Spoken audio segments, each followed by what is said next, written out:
சிலர் எதற்கெடுத்தாலும் கோபப்படுவார்கள். கோபப்படுவதனால் என்ன ஆகிறது என்று பார்த்தால், கோபப்படுபவருடைய உடல்நிலையில்தான் பெருத்த மாற்றம் ஏற்படுகிறது. டென்ஷன் ஆகிறது, இரத்த கொதிப்பு வருகிறது, ப்ரெஷர் வருகிறது.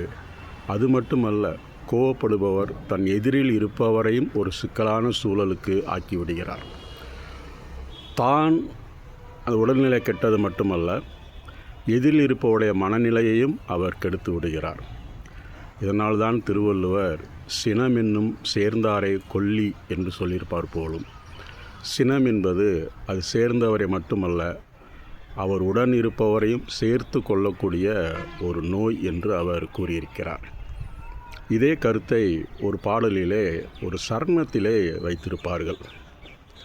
நல்ல அறிவோடு வாழ்ந்தாரும் உண்டு, வந்த விதியோடு சென்றாரும் உண்டு, அந்த சினமென்றும் சேர்ந்தாரை கொல்லும், நல்ல மனம்தானே என்னாலும் வெல்லும், தெய்வம்தான் சில நேரம் வாழும், அந்த மிருகங்கள் சில நேரம் ஓடும்.